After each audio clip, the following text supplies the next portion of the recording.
Our virtual open day for MA Preventive Conservation. My name is Claire Richardson and I'm the Head of Conservation, and I'm joined here by my colleague Sky.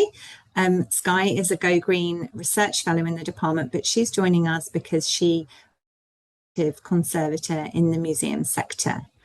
I'm also joined by my colleague Denise. Unfortunately, Denise has lost her voice, so she's just going to wave and smile at the moment. But Denise worked as a preventive conservator in the private sector, and she's also a member of our faculty and will be teaching on this programme. So she's going to be able to respond to questions perhaps by typing or by sending us a little message, and we'll convey it because she really has completely lost her voice. And last of all, my colleague Anna is joining us from Student and Academic Services, and she'll be able to answer all the technical questions. So that's great to see you all. So I'm gonna run through some details about where we teach the programme, give you some details on the different modules that will be involved, and then we'll move on to the technical stuff about the application process, and any questions that you have we'll answer at the end. And if you want to just drop your questions into the Q&A, we'll come to them at the end. So, as you know, the Courtauld is based over 2 campuses, and our Vernon Square campus in King's Cross houses the library, lecture theatres, seminar, student services and student union, and also hosts our research forum with lots of different events. And as a student on the MA in Preventive Conservation, you'll be based most of the time at Vernon Square, which is where the teaching will happen in the seminar spaces. However, you'll also be doing some lab-based teaching at our Somerset House Conservation Centre. And the Conservation Centre is a fantastic space which has been recently renovated, and it's on the Strand in London, door to King's College. And Somerset House is also home to our galleries, which you'll be able to visit and hopefully interact with as part of your studies. So I'm going to hand over to Sky now, who's going to tell you a bit more about what preventive conservation involves. So preventive conservation focuses on mitigating risk to cultural heritage by managing factors such as light, relative humidity, temperature, and pest activity, to name a few. Unlike interventive or remedial conservation, preventive conservation involves adjusting parameters to prevent deterioration before it happens by monitoring and controlling things such as the environment and other risk variables. So as a preventive conservation involved in a wide variety of activities, and your specific responsibilities will differ depending on the institution you work for. For example, during my time as a preventive conservator, I monitored environmental conditions such as RH and temperature, but I also monitored vibrational levels due to major renovation works taking place in the museum. Preventive conservators are also responsible for conservation cleaning, which varies depending on the nature of the collection. So in my case, for an industrial museum, my weekly cleaning duties often required working at height and selecting appropriate to remove surface deposits depending on the material. So this work also involves considering conservation ethics, so determining what should be cleaned and what should remain. Many of the objects I worked on were once functional industrial items, and certain elements such as oil residues were intentionally retained as evidence of their object history. Some other things that you might do as a preventive conservator include disaster planning, condition assessment, documentation, rehousing and improving collection stores, and implementing new policies and procedures for taking care of the collection. Thanks, Sky. So to give you an overview of our MA, the MA is taught over 12 months, and we teach over the 2 semesters, which are each 12 weeks each. But then during the summer, you'll be engaged in research for your MA thesis. So we'll aim to give you a really thorough background and understanding of how the preventive conservation field has developed and works with other branches of conservation. And as Guy said, we'll try to prepare you for those kinds of jobs that you would have in the preventive conservation sector. In preparation for your MA, we have developed a bespoke applied science course that you can do in the summer prior to starting. And this is sent out to all our offer holders, and it's a really good idea to kind of work your way through it before you start, because applied science is integrated throughout the programme. It's pitched around the level of school level chemistry. So if you have studied science at school at A level, that will be a really good help. But if you haven't, don't feel too worried. The science course is really applied. And as soon as you start connecting it with your conservation studies, it's a very different thing than when you studied it at school. So you work your way through the course. It has 14 subsections, and you do a quiz on each section to complete the course. And you need to pass the course before you start on the programme. So the MA in Preventive Conservation is designed around these key modules, and I'll go into each one in a bit more detail, but I thought it might be useful for you to see how the teaching is laid out. So in the first semester, you start Principles and Theory of Preventive Conservation, which gives you a really, aims to give you a kind of background of how preventive conservation came into being and kind of the key areas and key strands of thinking in the field. At the same time, you'll learn how to use different monitoring techniques in order to measure the environment. And while you're doing that, you'll also start to study materials, so historic materials and how they can be analysed. And so you start to learn about materials and you start to monitor environments. And then in the second semester, you put together that knowledge. So you think about what you know about collections and the materials that they contain, and you think about what you know about the environment that's around them, and you apply this through an exercise called environment survey. And so then you start to give advice for how collections could be managed to mitigate any environmental factors that they'll be experiencing. Then throughout the 2 semesters, you'll be gaining research skills in specific seminars, and then you'll start to develop your idea for your MA thesis. And that thesis is then conducted over the summer. Similarly, at any point during the programme, you would also acquire volunteering hours as a conservation volunteer. And this gives you a really great insight into the kinds of activities that go on in museums or in historic homes, in lots of different places where you can volunteer. And that will be really useful to you when you come out into the world of work. So in semester 1 and 2, you're going to start with Principles and Theory of Preventive Conservation. And as I said, this is going to give you, first of all, the history of preventive conservation. And this can be as simple as, in previous centuries, how people chose to dust and do housekeeping within their homes to take care of the precious objects inside them. So that's just really important to kind of understand the history of the field. And then we'll go on to thinking about agents of deterioration.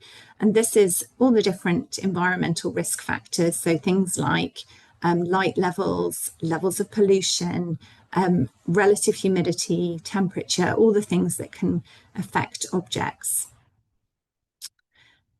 Thinking about agents of deterioration, how they can impact on objects, we'll think about risk. So what's the risk of something really deteriorating? What are the most important agents of deterioration that we need to control? And all of those factors come into the development of collection-wide policies. So we'll look at some examples of different collection-wide policies, how they were developed, and also think about policy at national and international level.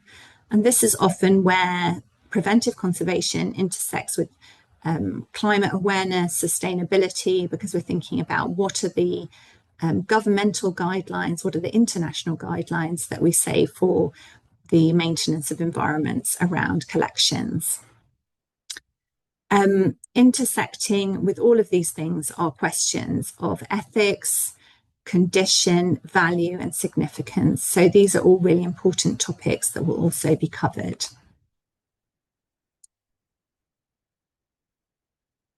As I said, in semester one, we'll also do an introduction to historical materials with technical study. And this will be over two-hour seminars every week. And we'll focus on introducing the many different types of materials that can be encountered in museums or on site. So this can be materials such as metals, ceramics, paintings, wall paintings, archaeological collections, so vastly various. And so what different are and how they determine for what they need in terms of the different environmental conditions. We'll use our analytics and our amazing equipment to understand how we can determine the nature of these different materials and how they deteriorate. And so you'll have a chance to use some of these pieces of equipment and in the end work on a mystery object. And that could be something that you found in a market or from home, and you'll get to analyze it and materials are there, and then develop your own conservation management plan for that as if it was accessioned into a museum collection. And so that should be a really fun exercise in applying what you've learnt. So as I said, also in semester one, we'll work on monitoring, and these are some great images that Denise has found from her own experience. So using data loggers, identifying the environments in different historic sites or as part of museum collections, for example. And you'll have tried out a variety of different loggers, so you'll know how to use them, and you'll also know how to retrieve the data and how to interpret it. So that should be a really useful practical exercise. You'll also have an experience of carrying out ODI testing, which is a really excellent method of determining how different materials will release potentially damaging vapors. So do this for testing paint surfaces. If you wanted to use a particular paint finish in your museum, if you wanted to paint the walls with something, you can test it using ODI testing. So these are really useful tests that you can carry out.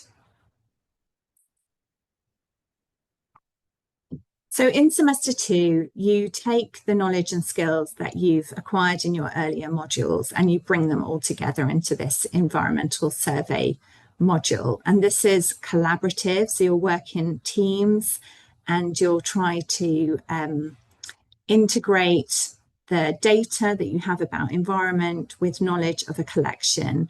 And you'll start to think, well, what are the really key areas of the collection that need to be kind of protected when we think about the environment in which they experience. And so then start to make some kind of recommendations. And when you're making your recommendations, you'll practice being persuasive and all of those soft skills that you need to really enthuse people to recommendations.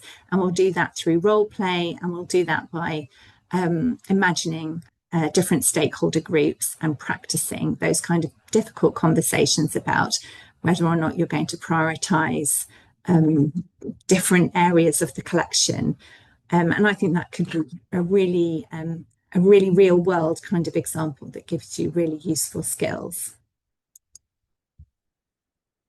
And then, as I said, during the course, you'll complete 100 hours of volunteering as a conservation volunteer. And so you can be involved in lots of different things. You can be involved in monitoring projects, as I said, using those loggers that you'll have learned how to use. You could be involved in pest management activities, conservation cleaning, doing surveying or supporting documentation and photography of collections, or rehousing different stored collections. And actually, Skye has worked as a conservation volunteer, so I'll let her tell you just for a few minutes the sorts of things that she's been up to. So I work as a conservation volunteer for a historic house, and that involves not only conservation cleaning of the objects on display, but also considering the historic interiors.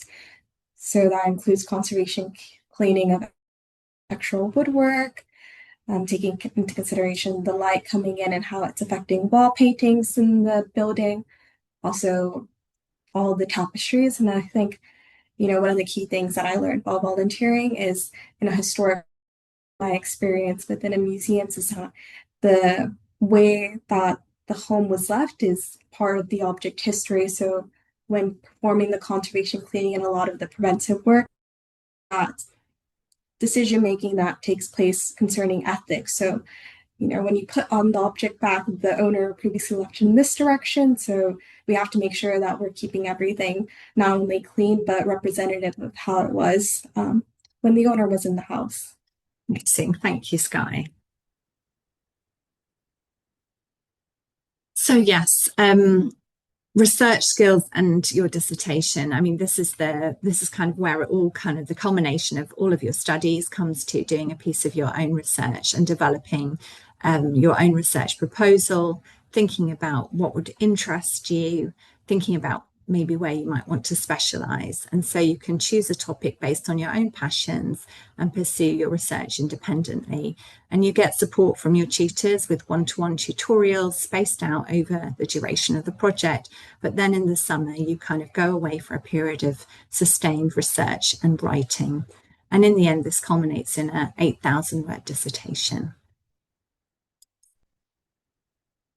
So just to say something about how all of these different modules are weighted, you can see that the dissertation takes up a big chunk of the credit weighting of the qualification, and then the materials and principles and theory modules are also a big chunk as well. And you can see that we're going to assess these things in lots of different ways. So we'll ask you to do group projects, we'll ask you to do individual projects, we'll ask you to give presentations, do writing, and the writing will take different forms. So it can be in essays, reflective writing, or more technical data-driven writing. And so you'll have lots of different ways to show your assessments. So to say something about our community at the Courtauld, so the conservation department's a really close-knit department and there's a real strong sense of community. We have our tea room at Somerset House where the conservation students are based. And then we also can get involved with all of the activities that go on at Vernon Square and part of the wider research community that encompasses the History of Art department as well. And we have a really vibrant research community and lots of different things going on. This is just an example, in fact, from tonight that we're showcasing conservation decision making in preventive conservation. So there's lots of interesting lectures that you can attend, lots of other things going on, research students, other students. And yeah, we're a really tight-knit group and we have fun parties. And then lastly, I'm going to hand over to Sky to talk about graduate careers because she's worked in the preventive conservation sector. So I think she's probably an ideal person to speak to you about this.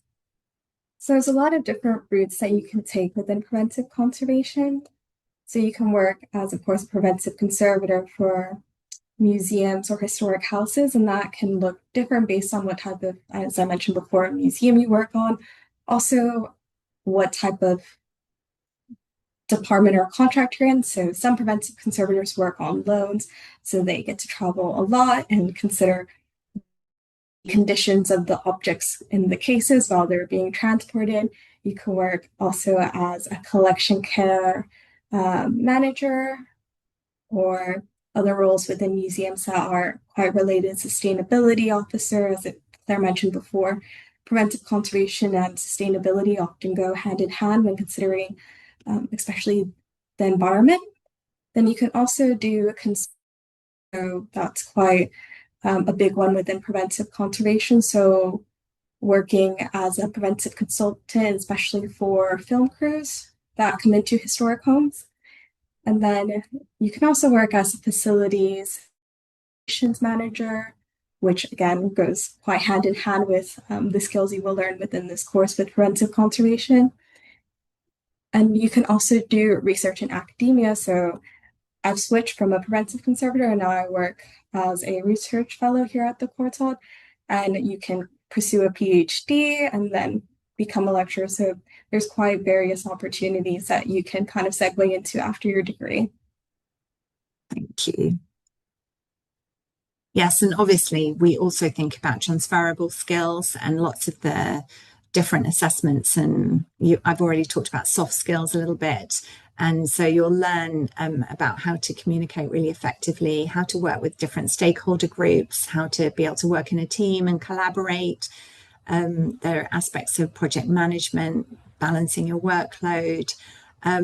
So there's lots of different transferable skills that you'll also gain on this program that will also stand you in really good stead when it comes to getting a job.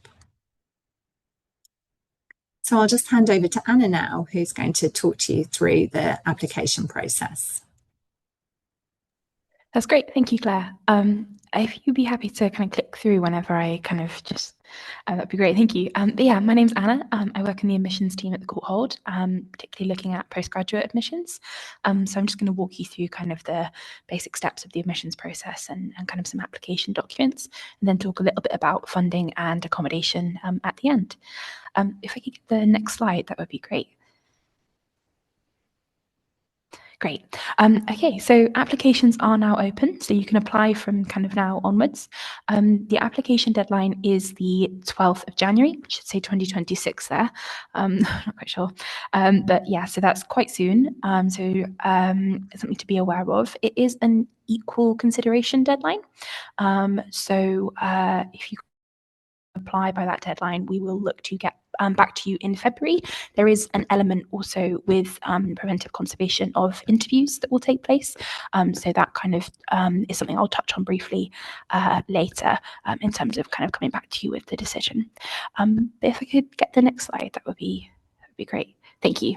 Okay, so the entry requirements. If you have a UK or multiple UK qualifications, whether you're a UK student or you kind of done your degree here, what we're kind of looking for is a good 2-1 in your bachelor's degree from kind of a topic, could be either fine art, history of art, or in the natural sciences.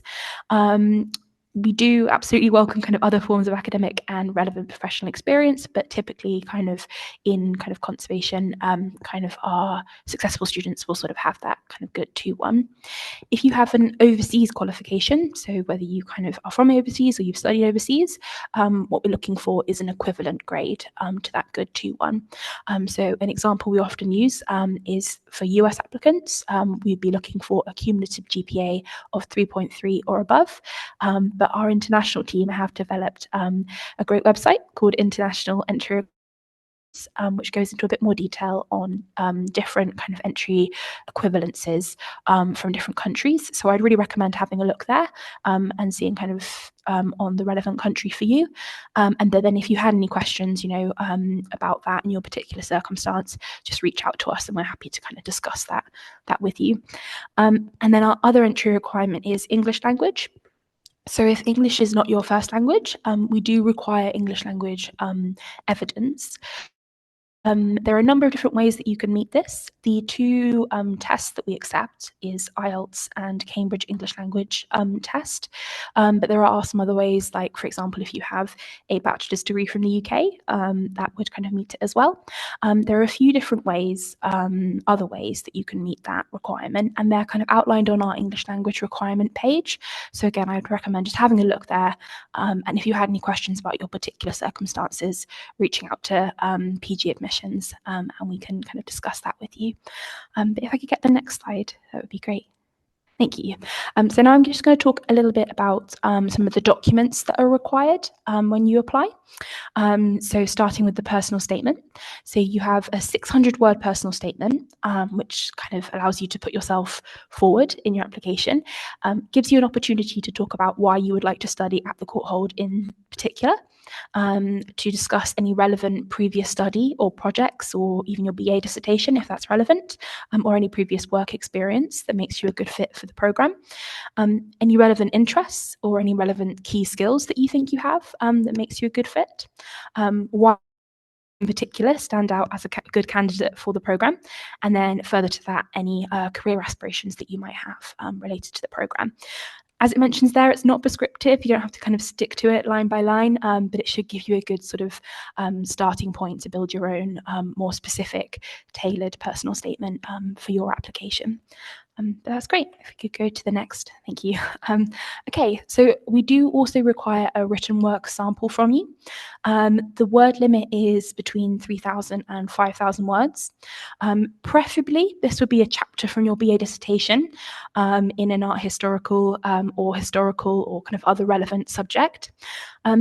However, if you haven't finished your BA dissertation, or maybe you did your BA a little while ago, we can accept an essay of suitable length, or even 2 essays, which combined kind of come up to that word limit. If you do have one in a relevant topic, that's great, but really what we're looking for is kind of your ability for academic writing.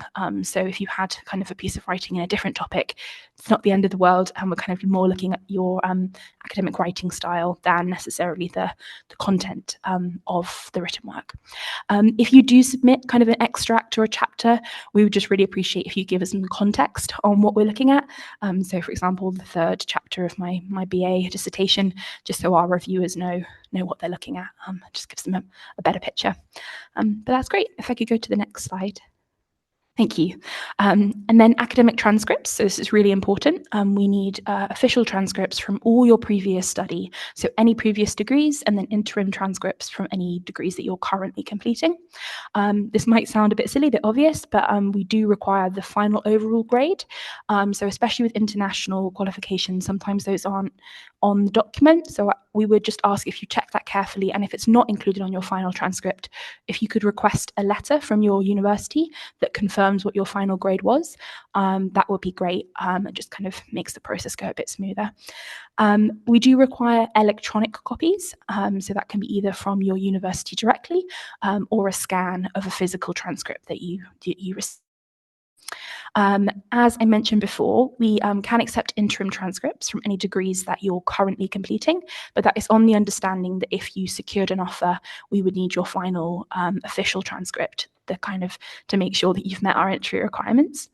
And then just another thing to be aware of, especially kind of in advance of applying, if any of your degree documents are not in English, we do require a certified translation. That can take a little while to sort of arrange, so it's something just to think about ahead of time. But that's great. If I could go to the next slide, that would be great. Thank you. Okay, so moving on to references. Ideally, we would be looking for 2 academic references, with one of them being from your BA dissertation supervisor. However, there are lots of reasons why this might not be possible, and so if that is the case, you can use a professional reference instead. What we're really looking for, though, is someone who can talk about or kind of provide an assessment of your intellectual abilities and your potential to learn. So it's kind of up to your discretion there, really.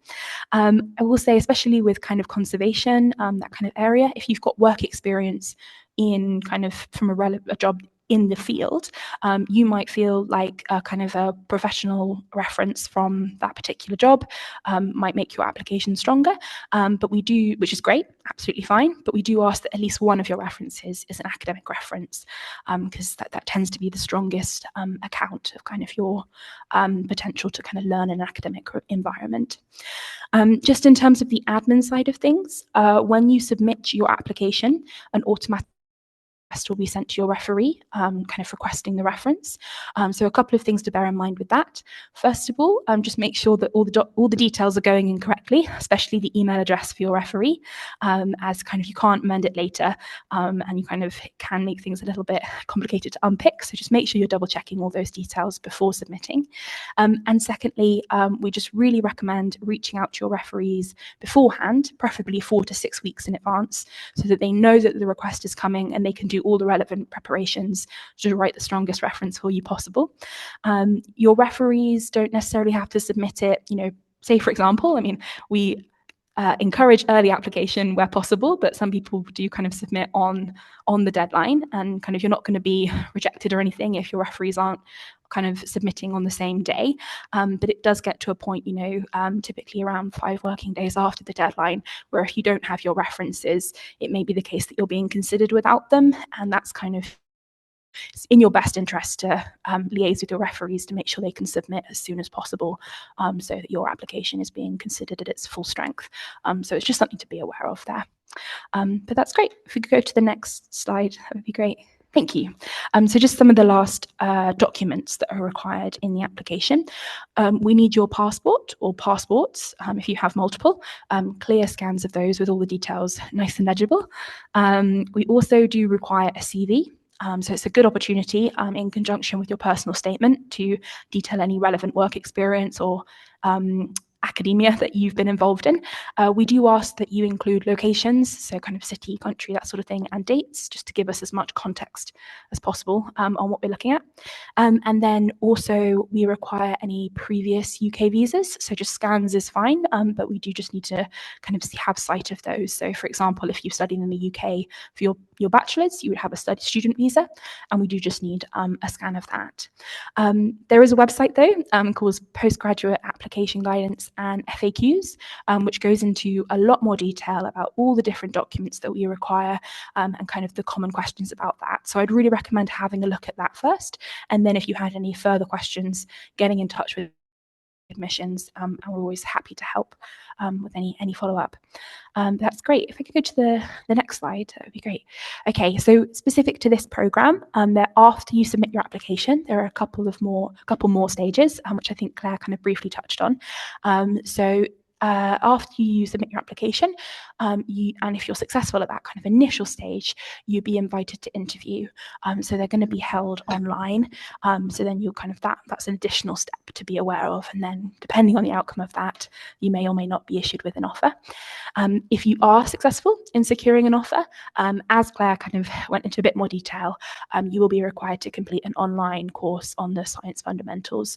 So that will be before the program starts, and kind of receive all the details from us on how you can do that. That's great. If we go to the next slide. That's brilliant. Perfect. Okay, so now I'm going to talk about scholarships. So the deadline for applying for the Courtauld linked scholarships is also the 12th of January. So it's just another kind of motivating thing to get your application in on time, if you want to, especially if you want to apply for both of those. It's the same date. The kind of scholarships that would sort of be relevant to this program are our Courtauld New Voices MA scholarship. So that's up to 6 scholarships of £15,500, and they are assessed on a widening participation basis. So there's a number of different criteria that kind of are being looked at for those particular scholarships. They're all detailed at kind of great length on our website, so I'd really recommend having a look through those quite.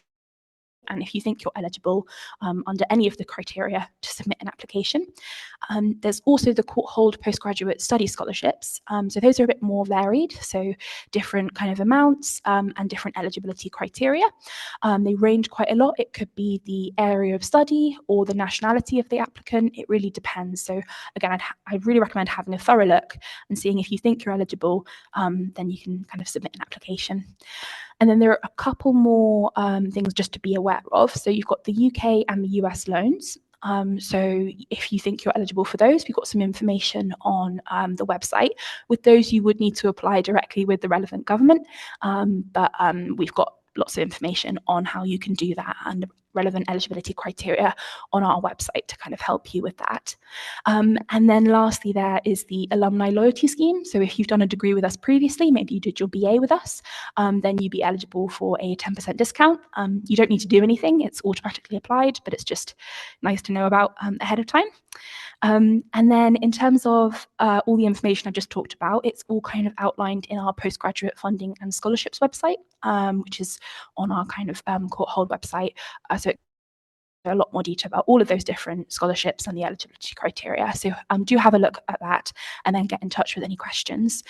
Just the last thing I'll say about scholarships is that while we do have those kind of options available, we would just ask that you can keep in mind that funding for postgraduate study can be limited, especially kind of this day and age with the current sort of environment. Not everyone who kind of applies for funding, unfortunately, would get it. We'd love to if we could, but there's just not there is a finite amount of money there. And even if you were successful in securing one of these scholarships, most students will need to use different funding sources to cover full cost of studying. So that'd be kind of fees and living costs, all that sort of thing. So we do really recommend looking as broadly as possible when it comes to funding options, and just bearing that in mind. We don't want to discourage you from applying to our programs or our scholarships at all, but we just want to kind of manage expectations at this stage. But yeah, that's everything I've got to say about that one for now. If we go to the next slide, thank you. Okay, so this is the last thing from me about accommodation. So applications for accommodation open or go live in February. The 3 accommodations that we have are Duchy House, which is kind of a Courtauld accommodation, and then the Intercollegiate Halls of Residence, which is run by the University of London, and then the Canada Water and Angel Lane, which is a KCL accommodation. We kind of have a relationship with KCL. One thing I would just note with all 3 of those is that they have different contract lengths. So some of them are 9 months, some of them are 12 months, and some of them are both. So I, again, would recommend having a look on the website and seeing which one sort of fits your needs and kind of fit the program and kind of applying accordingly. But we do have a accommodation team who are happy to help you with any queries, and you can contact them at Hall 2627 at courtauld.ac.uk. And then also kind of their website goes into a bit more detail about the different options available. That's great. That's kind of everything from me. But I'll hand back over to Claire for the Q&A session, but sticking around to answer any questions that are kind of admissions related. But yeah, it's great. Thank you. Great. So as Anna said, now is the moment for you to ask any of your questions. So if you'd like to type them into the Q&A, we'll do our very best to answer.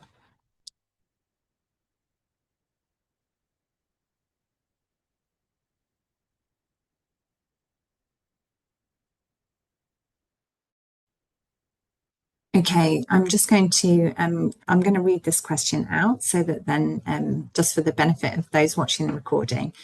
So the question is, as someone who's not been in education for some time, I've submitted 2 professional references rather than an academic reference. Is this okay? And would this put me at a disadvantage? And what I would say is that this doesn't put you at a disadvantage, and I think it's important to have relevant, recent references. But Anna, perhaps you want to add more there. Well, I would agree with you. Absolutely. Kind of, it's sort of at your discretion to an extent in terms of what you think will best represent you. We do kind of ask for, when we say that we ask for at least 1 academic reference, it's sort of because generally that tends to be the best sort of way of conveying or giving an account of your academic abilities. But if you think that kind of a professional reference in your particular circumstance would do a better job of that, then that's up to you. It's more just kind of guidance. Yeah, so it can be really circumstantial, especially if you've been out of education for a little while now. It can be a bit difficult to get hold of academic referees. So yeah, that's okay. Thanks. And then we have another question here. Is there an application fee? Okay, yeah, so no, there isn't. There's no fee to apply, completely free. The only kind of thing to be aware of in terms of fees in the admissions process is if you were successful in securing an offer, you would need to pay a deposit, but that is only relevant later down the line. To actually submit your application, it's completely free. Yeah, that's completely fine. I did think that was the case, but I thought I'd just let you answer that specifically. Are there any other questions?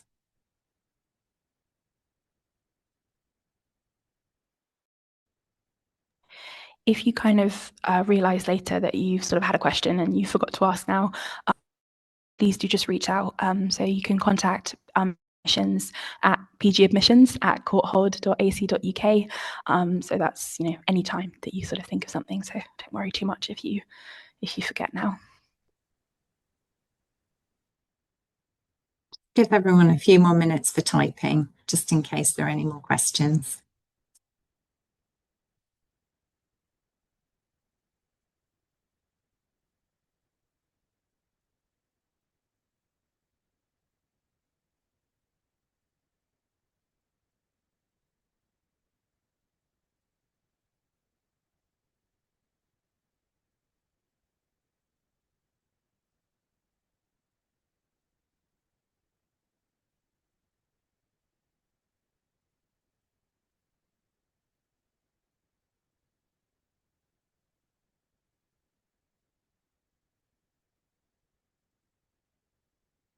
I think if there aren't any more questions, we'll bring things to a close. But as Anna has said, if you do think of a question later, pgadmissions@courtauld.ac.uk is the place to email. And yeah, I really look forward to your applications. And yeah, we're really excited for this new programme to start. So yeah, look forward to hearing from you all. Yeah. Thank you. Great, thanks. Have a lovely rest of your day.